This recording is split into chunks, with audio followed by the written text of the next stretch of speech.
get set, where them hands, where them holes, where them throws, you know what I'm saying? Just like in the death of George Floyd, Derek Chauvin, an authority figure, abused his power over George Floyd and killed him.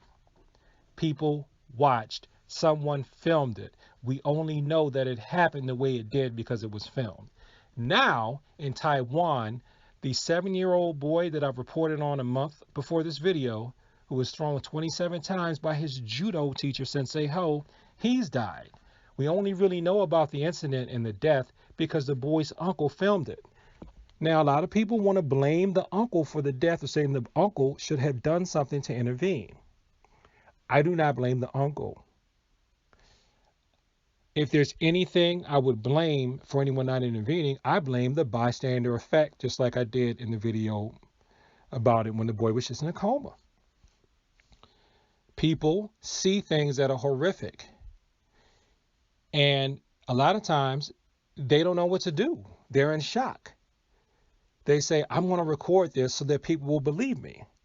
My thing is, why don't we believe people when we are told that something bad is happening? The first thing we want to do is doubt it and don't believe them. Why is it that if someone intervenes with what an authority figure is doing because they feel like that authority figure is going overboard, what do we do as a society? We come down on the person who's interfering with the authority figure. I bet you, and I could be wrong, if the uncle had intervened in that class when that 7-year-old was being thrown after the 7-year-old told the teacher that he had a headache, there would be somebody, at least one person, saying that the uncle was being soft, that he's interfering. I bet you the instructor's ego would have gotten away and said, you're interfering with my class, don't tell me how to do my class, blah, blah, blah, blah, blah, blah, blah. Okay? I know I'm an instructor. I know how it feels annoying when people interrupt your class. But sometimes I think you just got to take it on the chin because they could see something that you don't, because you're not perfect.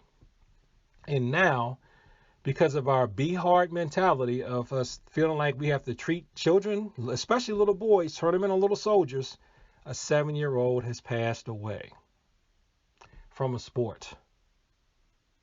Now, to be clear, this does not mean that all judo is bad, okay? And to be clear, don't even think that I think that judo is bad. If you think that I'm making this video to say that I think that judo is bad, you clearly have not been paying attention to this channel at all. At all.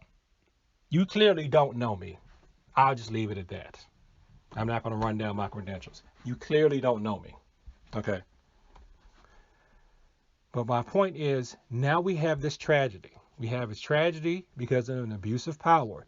We have this tragedy because if you interfere or you try to correct an authority figure, when you're not the person in authority, you try to tell this authority figure that what they're doing to someone else is overboard, you're the bad guy.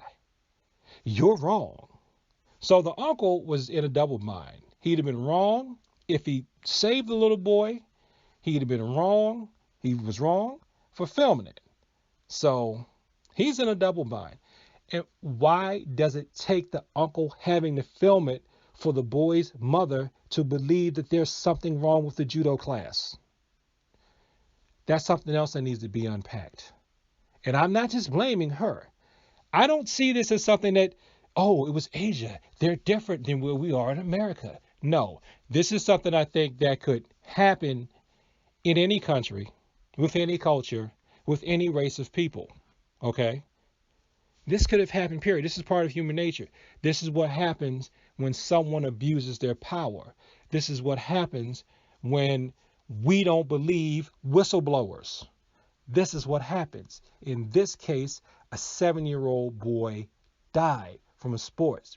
In the case of George Floyd, a grown man died because an officer, Derek Chauvin, knelt on his neck and killed him. He was excessive. People tried to intervene. People told him to stop because nobody went up and tackled him, right? He kept going, and then he ended up killing George Floyd. We don't know all the details right now with this situation with this 7-year-old in Taiwan. Were there other adults there? They say other students threw the boy too. Were there other adults there? What would have happened if the uncle had got physical with the instructor? Because the uncle ended up being arrested for assault if he managed to, get off a couple of hits and hit the instructor in the face, blacken his eye, saved his nephew. That's what I'm talking about. It's like the whole world now has gone uncorrectable, and we need to do something about it so that we don't have more tragedies like this 7-year-old boy in Taiwan, and so that we don't have more tragedies like the tragic death of George Floyd.